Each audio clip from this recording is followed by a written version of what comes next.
My brother was gunned down at the age of 22. My brother was murdered on his knees with his hands up when an unmarked police pickup truck arrived to the parking lot of the Walgreens in Vallejo. And the officer was in the back seat of the pickup truck and had an AR-15. And he picked up his AR-15 and shot through the windshield 5 times. What up? It's Dramos, and this is the recap. Now, quickly, I just want to address the elephants in the room, because if you've watched the show before, you know this is not my normal setup. Now, I currently am moving studios, moving my personal life, moving everything right now. So for the next few weeks, this is going to be my digs while we build out the new studio. And ironically, I have no shame in admitting this. I'm coming to you live from my mother's basement right now. So it's kind of back to where it all started, and it's not so bad, 3 free meals a day, a guy get used to it. But moving on, let's get into the show. Now, salutes, as always, to our girl, B. Marie, who does our Rise and Vibe IG Live daily show, giving you the biggest stories from each and every weekday. And then, of course, as I do every week, I'll give you a nice little rundown of some of the bigger headlines that we saw from this last week. Now, this week, my guest is extremely, extremely special, and I'm very, very proud to have these two women on my show. I wish it was under better circumstances, but here we are. Their brother, Sean, was tragically gunned down at the hands of police last year, Sean Monterrosa. So I have his sister, Ashley and Michelle, coming on the show today, and they've become activists on behalf of his name, and I want to make sure I help them get his story out and get the causes that they're fighting for out there for all of our viewers to see, and hopefully to help continue Sean's name being spoken out there as it should be. Now, before they hop on, I do, of course, have to get into the BS from this last week. Now, it feels like we're honestly like living in this really weird, really long, overly drawn out episode of the Twilight Zone, because stuff is it's just weird right now. So even though he's out of office, somehow the cheese doodle orange stain that was left behind by Donald Trump, it still lingers on in this country. I mean, aside from Congress having to waste its time impeaching him for a second time, they've now had to waste even more time fighting people who are not able to get a grasp on reality, and sadly, I guess till their death, are going to be loyal cronies to our former president, Donald Trump. Now, that person I'm speaking of is the Congresswoman Marjorie Taylor Greene out of Georgia. Now, she has come under fire recently for her far-right extremist views, controversial social media posts and activity, and her support of course, surprise, surprise, wild conspiracy theories. Many people have even been calling for her to be removed from office. And of course, while Republicans haven't gone for that, the Democrats, they took it upon themselves to take some action. They did the ultimate you can't sit with us move here, voting her out of all congressional committees that she was serving on, pulling a textbook Mean Girls move here. Yeah, you're wearing sweatpants. It's Monday. So? So that's against the rules, and you can't sit with us.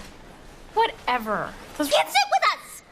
Now, like many of the Capitol rioters that we saw in January, Marjorie Taylor Greene, she follows and supports many of those out there conspiracy theories that are a result of this whole QAnon movement that we're living through. And if I had to describe what QAnon was, it's kind of like a live action role-playing game mixed with fan fiction happening on back channels on the internet, frequented by people who enjoy guns, camo clothing, and avoiding the dentist. Now, some of QAnon's greatest hits include believing that 9/11 didn't actually happen, or JFK Jr. is, get this, somehow still alive, but then also in the same breath was also killed by the Clintons. I don't know. And speaking of the Clintons, one of my favorite accusations that they have out there, according to QAnon, Hillary Clinton is involved in sex trafficking children. Yes, there was even this whole Pizzagate thing. Somebody brought a gun to a pizza shop in DC. I don't have time to go through the whole thing, but you can Google that. It's just wild stories like this. And they even, and this one's actually really crazy, they even believe that the NFL conspired to make Tom Brady play in this year's Super Bowl. I actually made that last one up. I'm honestly just looking for an excuse to shout out my Tampa Bay Buccaneers here and congratulate them on an amazing season. But I digress. Anyway, now it's easy to just laugh at these people as they like sit in their double wide trailers digging through whatever the latest conspiracy theory is. But the reality is, as we saw with the Capitol riots, these things have real life consequences. I mean, our former president is being impeached for a second time because of his encouragement of this behavior. And people like Marjorie Taylor Greene are right there doing their part to empower the same kind of crazy. Now, take a look at this photo that she previously posted on her Facebook. That's Marjorie Taylor Greene holding an AR-15, threatening people who are now her co-workers, including our queen, AOC, saying, "Squad's worst nightmare." Now, what's wild about this is she's in a position of power, a position of influence, a position of leadership. And after seeing things like that, it's very easy to see what direction she's leading the people who follow her. Now, I'm not one for violence, but I'll keep it 100 right now. I would gladly turn a blind eye if one of those women from the squad decided to pull a Bad Bunny and give her some action from the top rope. Are you kidding me? Whoa. I've heard of flying squirrels, but flying bunnies? The sad reality is that these conspiracy theorists, they're no longer just some weirdos on the internet that we can sit here and laugh off. As we saw from the Capitol riots, these weirdos have badges. These weirdos have military training. And in Marjorie Taylor Greene's case, there are elected officials. Something needs to be done before all of this honestly just gets out of hand. And I'm not trying to be dramatic, but we're moving towards a place where we could potentially see ourselves losing our democracy completely if nothing is done. That's it. Those are my words on this whole thing. You might say I'm blowing it out of proportion. Who knows? But as we saw with the Capitol riots, people are taking this nonsense very seriously, and it needs to be addressed before more nonsense happens. Now, switching gears, I'm going to bring on my guest this week. And warning, it's going to be a little bit heavy this week, but it's a very important conversation. I've always told myself that getting a platform means using it for good and using it for things that are outside of just my own personal interests. Sure, talking to celebrities and artists and having some laughs and all that stuff is good and fine. But none of this means anything if I'm not sitting here trying to uplift people and help people get their voices heard. And these people right here, these women, really deserve to have their voice heard and have the voice of their brother heard, who can no longer speak for himself, unfortunately. So my guests this week are the sisters of Sean Monterrosa, who was tragically gunned down last year at the hands of police, unarmed, a typical story, unfortunately, that we're hearing about so much. They have since become activists, and their call is justice for Sean. Ashley and Michelle Monterrosa, thank you so much for hopping on here. Thank you. Sending love from San Francisco. I appreciate it. I mean, I wish we were meeting under different conditions, but you know, here we are. I mean, I want to dive into your story because sadly, it's so relevant and becoming so common to the world that we live in right now. I mean, even just this last week alone, I mean, it's not to the extreme, unfortunately, of your brother's case, but even seeing this 9-year-old girl that was maced and handcuffed at the hands of police. I mean, so many egregious things happening at the hands of these cops. I mean, let's kind of dive into your story for my audience who might not be familiar with Sean's story. Kind of give me a little bit of a rundown of it. My brother was gunned down at the age of 22. My brother just turned 22 on April 24th. So he lived his 22 years for a very short time. But the tragic event happened on June 2nd. It was once here in San Francisco and California where everyone's obviously shelter in place, but they issued the curfew. So they didn't want anyone out after 8 p.m. Mm-hmm. And my brother, the day of, he was out protesting and for George Floyd. And I just remember a week before it all happened, we're just sitting at home. He's just like, I'm sick and tired of seeing my Black and brown sisters being gunned down by police. And the fact that, we were all locked down at home, and like people who continue to turn their cheek couldn't turn their cheek. It's like right in your face. So right. John was always about Black and brown solidarity. But before my brother passed away at 11:59 p.m., he sent me and Ashley a text message saying, "Hey, can you guys help me by signing a petition to get George Floyd justice?" I responded by saying, "Yeah, just did it," and Ashley with the heart to let him know we did it. Thought nothing of it, thought he was just out and about. And we got a phone call around 1:30 a.m. of this girl just tragically crying and screaming, saying, "Sean's dead, Sean's dead, Sean's dead." And, at first we were like, "What are you talking about?" Not jumping to conclusions or anything, but we shared our locations on our phone for obvious safety reasons. And me and Ashley pull up the phone. We're like, "Where's Sean?" And then all of a sudden we're like, "Vallejo? What's Sean doing in Vallejo?" Vallejo is a city outside of San Francisco, which is about 2 bridges out, maybe 45 minutes away to get to. So I'm in the kitchen telling my mom, they're saying Sean's dead. I don't know what's going on. Rush of emotions are going through my body. And me and Ashley just put shoes on, and we got to go figure out where Sean's at. So I get in my car. We're driving to the location 1050 Redwood Street in Vallejo. It took us about, like I said, 45 minutes to get there. And I was just so nauseous and sick. My stomach started turning. I felt like throwing up as I'm driving there. And I felt like, we're all connected with our loved ones. And I felt like our body just knew. Our body knew before we mentally realized that Sean was no longer here. So we get there. We first go to Kaiser because we're like, okay, if anything happened, there's a bunch of cops already at the Kaiser, which was around the corner from the location. I go there. I'm like, "Hi, I'm looking for my brother. His location saying over there. Do you know what happened?" He said, "Well, there was an officer-involved shooting. You guys can't go in there. The hospital's on lockdown." As I showed him a picture, I was like, "Can you at least go see if my brother's here?" I'm not from Vallejo, nor do I know much of Vallejo. I'm from San Francisco. He's all right. You guys shouldn't even be here because of the whole lockdown and curfew. Right. So he went in. He comes back. He's like, "No, I have another Latino man who's like 6'1" with the tail. He does have tattoos, but it's not your brother."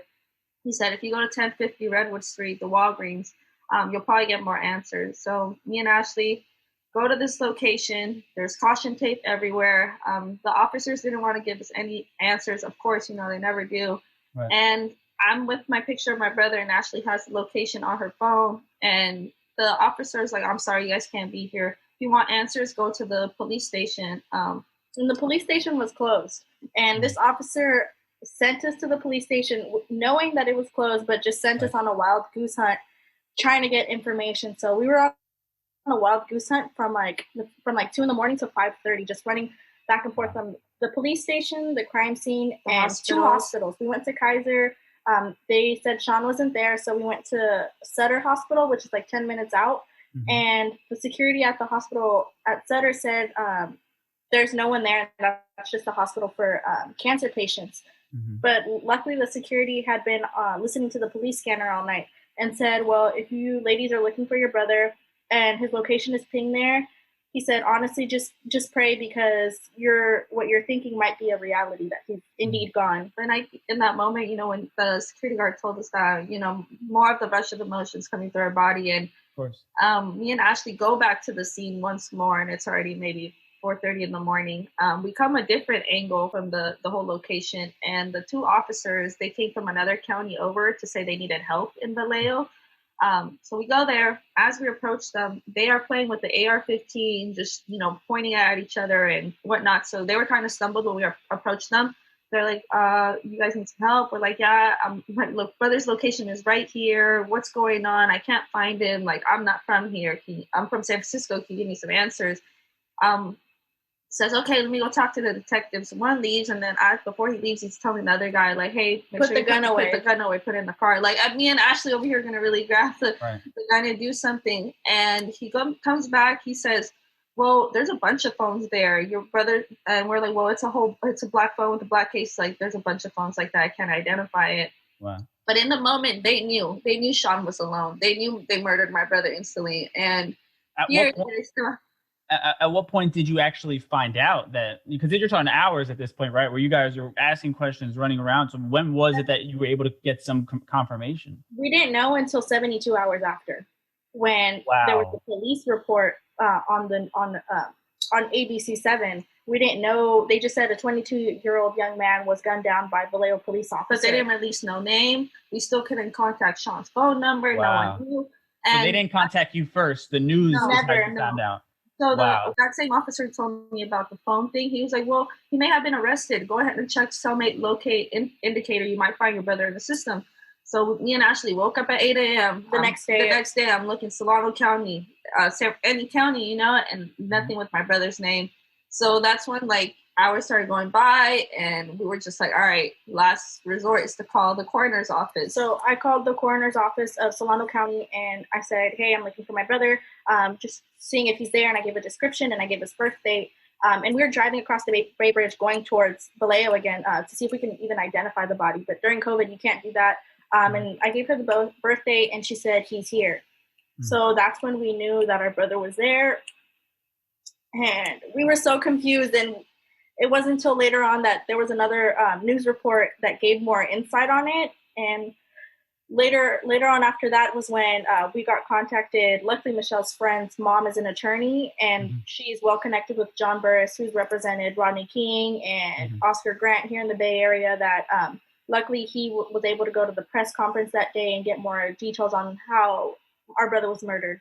So our brother was murdered on his knees with his hands up when an unmarked police pickup truck arrived to the parking lot of the Walgreens in Vallejo. And the officer was in the back seat of the pickup truck and had an AR-15. And he picked up his AR-15 and shot through the windshield 5 times. And one bullet, luckily it was just one bullet, but it struck my brother in the neck and out of the head. So my brother was murdered instantly. He was pronounced dead at the hospital, but he died there instantly. And they kept our brother in handcuffs as he was bleeding out. They gave him the wrong type of CPR. You're supposed to apply pressure, not exert blood. And, you know, this is just it's so hard. We have to re-traumatize ourselves in order to, you know, tell what happened to our brother. But even him being from another city, to be in Vallejo during the George Floyd uprisings, you know, I had to bring so much light to the city that gets away with these murders. And Vallejo, they sweep these cases under the rug. They're so used to knowing how, you know, they destroy it. Once they released the footage to our family, first of all, they didn't want to show us the footage. They said the family has to sign an NDA. Then the ACLU sent a letter letting the city of Vallejo, this is a violation of our rights, that our lawyers must be present and seeing the, you know, my brother's last final moments. And we're the first family in 5 years to be able to have legal representation and watch these footages. Wow. And once they released the footage, it was one of the most painful things to watch is your loved one just, you know, being murdered, and just hearing the officer saying, what did I do? This is not what I needed tonight. Then the captain patting him on the back and telling him, it's okay, we'll get through this. We always do, you know. You've been through this before. So it's just a culture thing they do there. And the officer that murdered my brother, Officer Jarrett Ton, has shot at Black and brown men 3 times, 4 incidents before actually murdering my brother. And this is one of these things where California doesn't decertify officers. So when officers have an officer-involved shootings or just incidents overall, they can't get their license removed. They just get bounced around from one quiet city to another. So before Jarrett Ton's history in Vallejo, he actually had an even longer history of harassing Black and brown men in Sacramento area. And even after watching the footage, the president of the Vallejo Police Union ordered the destruction of evidence. You know, so once we saw the footage, our lawyers weren't even able to have a ballistics report on how indeed my brother was positioned, you know. Then when the police chief said that Sean was indeed on his knees with his hands up, the Vallejo Police Union comes out with a different statement and saying my brother's crouching in a gun. We all know Sean. We all know how our brothers are taught when they're constantly harassed by police. Yeah. You know, you just resist, you surrender, because you know, Sean's had previous encounters with the law, so he knew, get on my knees with my hands up, I'm going in. You know, my family will come find me. And they always say someone has a gun when they really don't. Sean didn't have a gun, so it's just one of those things where this is way too common. And with Vallejo's history, a little bit of background info, the officers in Vallejo have been murdering 37 men since 1997, and there hasn't been any justice for any of these families. So for us, this was a very new story and journey that we did some digging and found out that there's 14 officers in the force that have murdered from 1 to like 6 innocent Black and brown men in Vallejo. And they also bend their badge to signify and celebrate with barbecues how many lives they kill. And then besides that, there's an officer who murdered this man named Ronell Foster, who had what's it called, scribed from this movie called Boondocks and Saints, like he's shooting vigilantes, For justice. For justice. And this is just something that's very horrific that happens in this county. Within our brother's case, the DA recused herself right away from Sean's case. She bounced it to the Attorney General at the time was Xavier Becerra, and he failed to even intervene. He said he would investigate the destruction of evidence more importantly than the murder itself, as if being on your knees with your hands up is just not something that they want to look into. I mean, I think to me, when I watch that footage, and I don't mean to make you guys kind of relive the details of it, but I think it's important for people to kind of really hear the details. One of the more jarring things to me was after the fact was like the cop kind of saying, he pointed something at us. What did he point at us? And then just saying, oh, it was a gun. And then obviously there wasn't a gun and all these things. To me, him even asking what did he point at us shows that he was unsure of what was going on. And to go ahead and use, lethal force on somebody when you're unsure, it's just somebody who's obviously not qualified to hold a gun at that point. You know what I mean? And, I understand for police, there's a danger that comes involved. There are actual criminals out there, who people who actually are armed. But if you're not able to make the proper decision in those situations, it's incredibly dangerous to have those kinds of people walking the streets, obviously, let alone with a gun and a badge legally able to do those kinds of things. That to me was one of the most horrible things that I saw in that video, obviously, aside from the shooting. But I mean, let's talk about the actual police officers now. Has anything happened to the cop that opened fire, or any of the police that are involved in covering up the evidence? So Jarrett Tom, the officer that murdered our brother, was on paid leave for like about a month, and then after they put him back on the job. So he's either patrolling again Vallejo or he's on desk duty. But regardless. He's still working. We need arrests and convictions. Yes. This is way too common, especially right now with everything that's going on. Like, we need justice, and not just for our brother, but for everyone, really. And even with that, right? When they put out the footage, it's a chopped and screwed video. There were so many officers there, and they decided to just use an officer with one angle to show the whole, what happened to my brother. And the president of the Vallejo Police Union and his lieutenant, the president's name is Michael Nicolini, and the lieutenant is Fabio Rodriguez. Both of them, I believe, are still on paid leave. And it's been about 8 months now. And they destroyed the windshield in which Jarrett Tom shot through. So this is just an ongoing pattern. These are outdated tactics that these police departments, but also the cities, allow to happen. They go hand in hand. The mayor of Vallejo was a former sergeant, and the city manager is a cop sympathizer. So that's why there hasn't been any type of reform in Vallejo, because they all scratch each other's back. And when we talk about police reform, it's not just the police department itself. It's from the city manager, the mayor, and everyone in office, the city attorney. So all of these people need to go. Yeah. I mean, it's crazy to me how people still to this day in this country pretend like Black and brown people aren't targeted by police more frequently, aren't stopped, aren't arrested, aren't harassed, aren't killed, more frequently. I mean, we saw, even when it came to the Capitol riots, you know what I mean? Let's just use that for example. That was white privilege on display. You know what I mean? Ari Melber from MSNBC posted a really cool statistic, and I say cool loosely here, obviously, but he talked about after the George Floyd murder in DC, hundreds were arrested, right? And the Capitol riots, only 41 were arrested. Obviously those riots were done by mostly white people.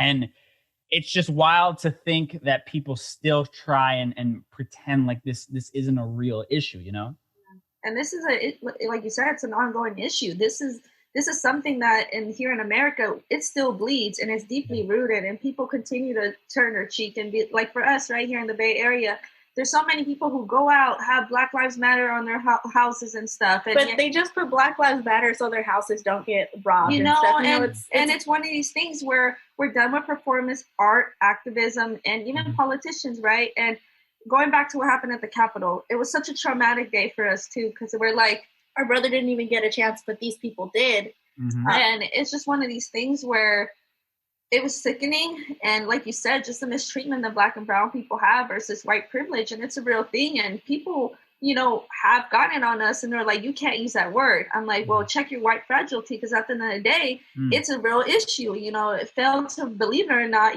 just see if I was to get pulled over, and, Kelly over here got pulled over, we got two different mistreatments. And even we failed to mention on the 4-month marker, my sister and I, 15 other peaceful protesters.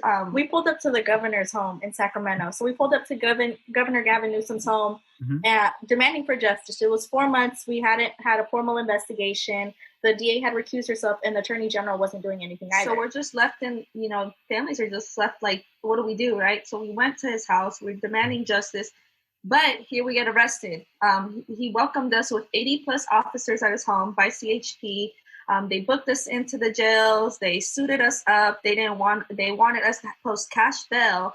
While we're in it was the first time that they had the most women in the cell. We broke the record of how many women were in jail that night in Sacramento. We were also in there with other vegan protesters who were predominantly white, and they had felony charges while we had misdemeanor charges. We had to post cash bail while they got free. So here you go, and it shows you that even in a democratic state, and these people, our elected officials say, Black Lives Matter, justice for George Floyd and Breonna Taylor. Yes, justice for both of them, but you avoid what's happening in your own backyard, let alone arresting two surviving sisters, because, I don't want to be victimized no more. We're survivors. And it just shows how here in California, we have a lot of problems, and it's deeply rooted. And a lot of people fail to, to really say, they're like, oh, no, it's good. The California's blue. No problem with that. Right. Yeah, I mean, there's so many things, obviously, we can get into when it comes to all this. I think for me, one of the bigger things, I mean, obviously, the names of George Floyd and Breonna Taylor, they've rung loudly around the country. Right. And I'm not here to take away from their story or anything like that. But one thing for me, I feel like Latinos have also historically faced, oppression from police and all kinds of, racism. I mean, we saw the young man last year, I believe his name is Andres Guadalajara in LA, who was shot in the back by police while he was working as a security guard. We've seen all these stories, but they never seem to get the same kind of attention. And one thing I have to give, credit to my Black brothers and sisters is their ability to organize, their ability to make noise and to get their voices heard. And I feel like in the Latin community, that's something we're lacking, We haven't had our own movement for sure. Yeah. And, we are honored to be part of the Gathering for Justice and have our mentor, Carmen Perez, just be a really ground us back to, a trailblazer, and grounds us like, hey, we got to be there for our Black brothers and sisters. But at the end of the day, our people, we have to come together in order to, come tackle this big system together. Because, within our communities, within our tios and tias, we do there's so much anti-Blackness. And even bringing the conversation of yes, our loved ones are dying at the hands of police también, and I think in Latino culture, a lot of our loved ones, they're like, no, it's not a thing. It's like taboo. No one wants to talk about it. But it's an issue that it's ongoing. It's going to keep growing if we don't do something about it. So, well, there's this assimilation into white culture. And I don't mean to cut you off, but it is like that. Unfortunately, our previous generations, they thought their best bet for survival in this country was to try and silence themselves and just blend in and not, cause any noise because they didn't want any trouble, Right. And unfortunately, that's allowed our voices to be suppressed, our stories to be suppressed. And for moments like this, for us not to have the kind of backing and the base that we need to really get, your brother Sean's story out there and so many others that we see happening. Right. And then even with that, our brother's last text message on this earth, it just shows the solidarity, and it just showed that my brother went out for when he was upset with what was happening to George Floyd. And whatever my brother was doing in Walgreens or not, goods are replaceable, lives aren't. And these are billion-dollar corporations that can replace whatever would have been missing. But even at that, it's my brother's like, here's the baton for you to run with it and bring the unity back, fight the system. It's layers to it. It's the police unions, politicians, in order for us to really see change, impacted families, we need to have our own seat at the table and build our own table, and I think when it comes to policies, you can't push for this legislation if impacted families who are, survivors of police brutality don't have a say in how, the language should be written out. Right. I mean, last thing I want to touch on, because I feel like this is an unfortunate common occurrence, regardless, Black, Latino, whatever, that when something like this happens, people then, their first instinct is to run and justify it by digging up the victim's past, as if that somehow, allows the officer to have this sort of deadly force, something they did in the past. Or, have you kind of had that occurrence when it comes to Sean, people trying to find these asinine ways of justifying it? I think in the beginning they tried to, but I remember when our attorney met us, he was like, look, I need y'all on camera. And I was like, no, I need a week. I need to process the loss of my brother. He was like, I don't understand how serious it is. And it's important that our love, the families, the communities change the narrative, because no matter what, they're going to always try to criminalize our loved ones, and even if they've been through the system or not, where's the officer's rap sheet? They don't want to put that out there. And it's horrific. And yes, they tried to with Sean's, but Sean, my brother, he was more than his past. My brother was an artist. He was a student. He was a carpenter. He worked on his El Camino. He was just so much more than his past, and his past doesn't define him. He was young when he had these things, and a lot of people too. A lot of us are products of our environments, but we can't let that saying really define us, and we have to change that narrative and push for better. And luckily, here in San Francisco, yes, my brother did have his past,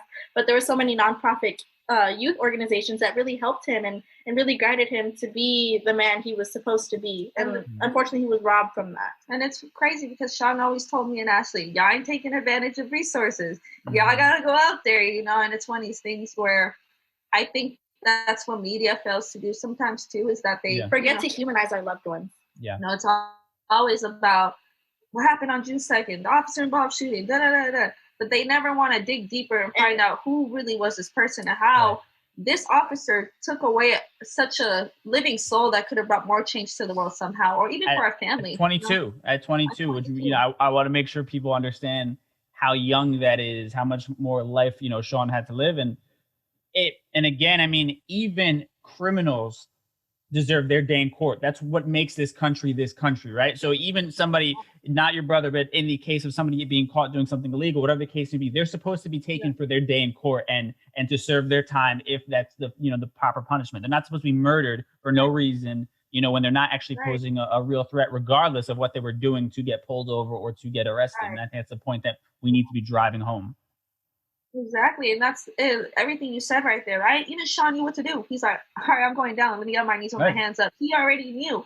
And yet, these officers trigger happy, want to bend the star on their badge to signify how many body counts they have and celebrate. And it's unfortunate that it took my brother being from another city to highlight what's happening in Vallejo. And I think that it's a pivotal moment. But, a lot of people forget that, like we said, we have to humanize these loved ones. We have to show the officers' rap sheets. We can't have politicians side with the police all the time. And our brother's a martyr now, and martyrs never die. And here we are, sharing his story and humanizing him and uplifting him, the real him. Not whatever his rap sheet says or whatever the police union says. And he, within the 22 years of his life, he did so much, like Ashley said, and his last message to my parents is that he bounced from various careers that he wanted to do, from working on cars to carpentry. And I remember his last text message to my parents was like, Mom and Dad, in Spanish, ya tengo el trabajo, les puedo comprar la casa que quieren. Like, here's I got this job. I'm going to build the home you guys ever wanted. His plan was to flip homes and build the house my parents wanted. So he was robbed of that.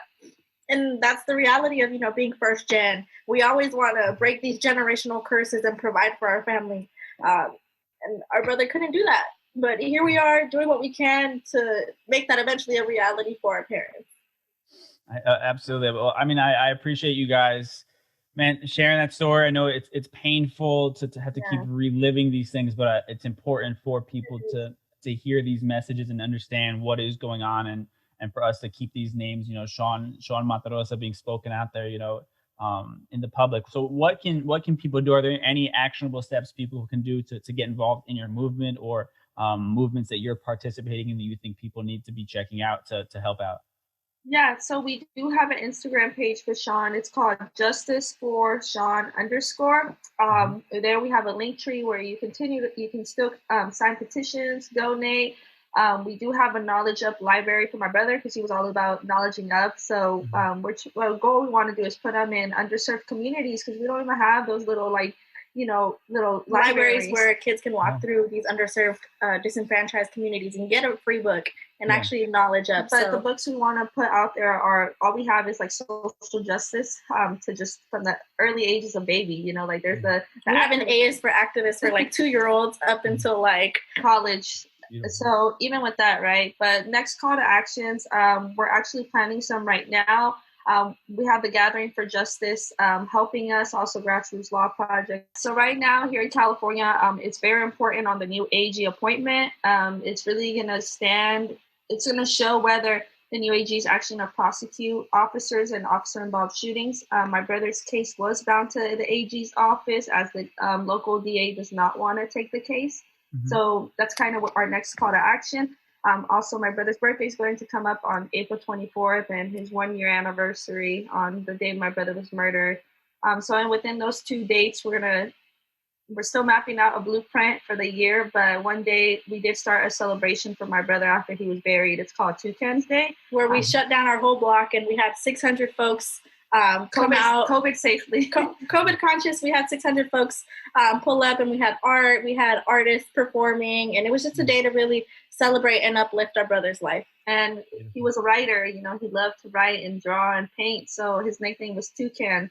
So we've honored him by starting Toucan's Day for him. So that's something we're going to plan. If you're local in the Bay Area, feel free. We'll be posting when we'll be having that. And yeah, that's kind of the Instagram page is more where anyone could just be more direct with us. So yeah. That's beautiful. Guys, thank you so much for hopping on. I appreciate you sharing the story. And I mean, listen, let me know if there's anything I can be of help with, anytime you guys have my info. So just please feel free to reach out. Thank you. Well, thank you so much. Thank you for taking the time. And yeah. Of course. All right. Thank you, guys. Man, big thank you to my guests this week, Ashley and Michelle Monterrosa. It's an honor for me to have been able to have you guys on here and to be able to give you a platform to make sure that your brother Sean's story continues to get heard. And hopefully, if we start hearing more and more of these stories and our voices begin to get louder, we can start addressing these issues that are far too common these days, obviously. And make sure you go follow them on social media and support in any way that you can to, helping the amazing work that they're doing right now and the amazing efforts they're doing towards change for police reform and then the things in their community. Now, before we get out of here, I want to just pick up the energy a little bit of the show and end on some positivity. Now, of course, it is the beginning of a Black History Month. So all month long, I want to make sure I show some love and acknowledge our amazing Black brothers and sisters who have done so much and so much great work. So all the positive quotes from this month will come from an incredible figure from the African-American community or Afro-Latino community. Now, I want to start off with, one of the names that is synonymous with civil rights and somebody who did so much for change in this country. Of course, that's Martin Luther King Jr. Now, his quote is, "Our lives begin to end the day we become silent about the things that matter." And I'll say it again. Our lives begin to end the day we become silent about the things that matter. Now, this quote really struck me, especially in context of the conversation I was having with Ashley and Michelle. We can't be silent about what is going on out there. And unfortunately, in our community, that has been the story for too often. As I mentioned in our conversation, the generations before us just wanted to come here and get a better life for themselves and didn't want to draw too much attention to themselves. And unfortunately, while they had the best intent with that, it's also allowed our voices to be silenced and suppressed and our stories to not be told in the way that they should be and to not be covered, I should say, in the way that they should be. And Sean's story is sadly another one of those stories that we just do not hear enough about. And eventually if we are not loud about it and if we not keep speaking about it, is going to be forgotten when somebody else does something in the news and we all continue to move on. So we need to make sure that we are never silent about the things that actually matter, because that is the only way that change actually happens. When we become relentless, when we start using our voices and our voices become louder and louder, they can no longer ignore us, and change actually has to happen. And Martin Luther King Jr., the Million Man March, all of the above are just incredible, incredible points in history that prove this idea. So if you see something, be a part of the solution. Don't allow it to just go by the wayside. Don't stay silent when you have something to say, something that is important, especially when you're given a platform. Like I said earlier, any platform, we all have a platform when it comes to social media. We should be using it to speak out against things that actually matter. That's what life is all about. And if that's not what your life is about, you need to do some serious soul searching. And I, encourage you to do so if that is the case. Stop trying to serve yourself, and let's get in the habit of using our voices to speak on the things that matter and being of service to others. Now, with that said, thank y'all so much for tuning into this week's episode. Of course, I'll be back next week and we'll do it all over again. Until then, stay safe. I'll talk to you soon. Bye.